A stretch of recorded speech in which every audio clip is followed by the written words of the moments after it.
कल तक बांग्लादेश की सेना और वहां के सीमावर्ती उपद्रवियों को लग रहा था कि भारत द्वारा अपनी सुरक्षा के लिए लगाए जा रहे कंटीले तारों की फेंसिंग को उखाड़कर फेंकना बच्चों का खेल है, और जब मन में आया तब सरहद पर अवैध रूप से घुस आए। भारत ने हर बार धैर्य दिखाया, हर बार बातचीत का रास्ता चुना, लेकिन जब सीमा फेंसिंग पर हमले और उसे उखाड़ने की घटनाएं लगातार बढ़ती रही तो भारत के पास कड़ा कदम उठाने के अलावा कोई विकल्प नहीं बचा। भारत बहुत अच्छी तरह समझ गया कि इन सीमाओं को सुरक्षित करने के लिए अब कूटनीति की पुरानी भाषा को छोड़कर बड़ा नीतिगत कदम उठाना होगा। तभी सरहद पार बैठे इन उपद्रवियों को कानून की असली ताकत समझ में आएगी। इसी जमीनी हकीकत को देखते हुए भारत के गृह मंत्री अमित शाह ने एक ऐसा आदेश जारी कर दिया जिसके लागू होते ही पूरे बांग्लादेश के रणनीतिक हलकों में हलचल मच गई। भारत के इस एक कड़े नीतिगत फैसले से पूरी सीमा पार की सुरक्षा व्यवस्था और वहां का सियासी नेतृत्व खौफ में आ गया है। जो बांग्लादेश कल तक खुद को एक बड़ी क्षेत्रीय ताकत मानकर हमारी सरहदों पर गतिरोध पैदा करने की कोशिश कर रहा था, आज नई दिल्ली की घेरेबंदी के सामने हमारे बीएसएफ जवानों से अपनी गलतियों की माफी मांग रहा है।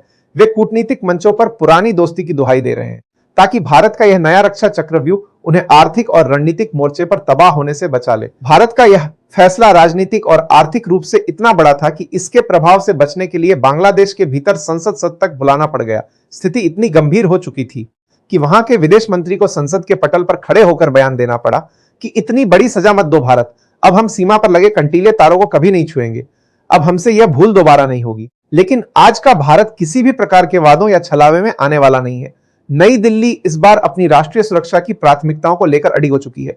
आखिरकार भारत ने पूर्वी सीमा को हमेशा के लिए सील करने और घुसपैठ को शून्य पर लाने के लिए कौन सा मास्टर प्लान लागू कर दिया है, और क्या अब भारत से बांग्लादेश को भेजे जाने वाले सामान और सप्लाई पर भी बड़ा प्रतिबंध लगने जा रहा है। सुरक्षा जानकारों और खुफिया सूत्रों के मुताबिक गृह मंत्री अमित शाह ने एक ऐसा आदेश जारी किया जिसकी कल्पना सीमा पार के रणनीतिकारों ने नहीं की थी।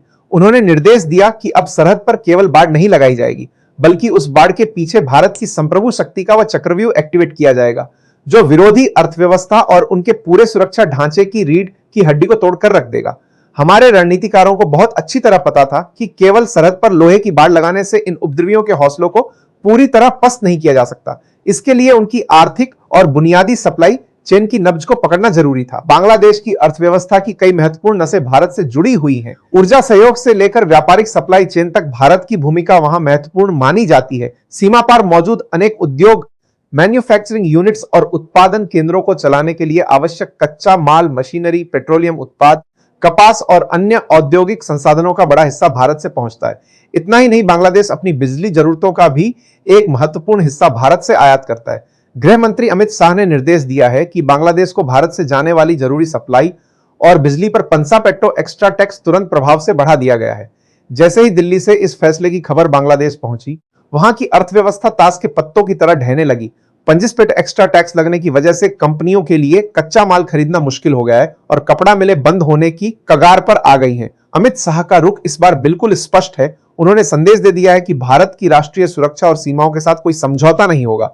जब तक भारत बांग्लादेश सीमा पर कंटीले तारों की बाढ़ का काम पूरा नहीं हो जाता और सीमा पर घुसपैठ बंद नहीं हो जाती, तब तक बांग्लादेश को भारत से मिलने वाली हर चीज के लिए ज्यादा कीमत चुकानी होगी। दिल्ली के नॉर्थ ब्लॉक में चली इस बैठक ने दुनिया को स्पष्ट संदेश दे दिया है।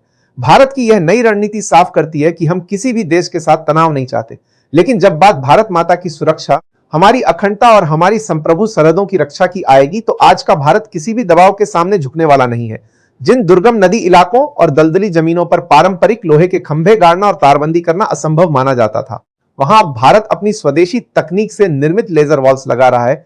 इसके अलावा वहां थर्मल इमेजिंग कैमरे और अत्याधुनिक अंडर वाटर सेंसर ग्रिड तैनात किए जा रहे हैं जो पानी के नीचे होने वाली हर छोटी बड़ी हलचल पर नजर रखते हैं और किसी भी संदिग्ध गतिविधि का तुरंत पता लगा लेते हैं। हमारे इस दृढ़ स्टैंड ने सीमा पार के नीति नियंताओं को यह संप्रभु भूमि के भीतर बुनियादी सुरक्षा ढांचे का विकास हर हाल में पूरा करेगा। यदि किसी भी पक्ष ने इस वैध और संप्रभु प्रक्रिया में रुकावट डालने का प्रयास किया तो उसका परिणाम पूरे विरोधी तंत्र के लिए गंभीर होगा। दिल्ली के नॉर्थ ब्लॉक में हुई इस बैठक में गृह मंत्री अमित शाह द्वारा दिए गए इस जवाब और हमारी सीमा सुरक्षा बल के इस राष्ट्रभक्ति रुख पर आपकी क्या राय है, कमेंट में जरूर बताइए।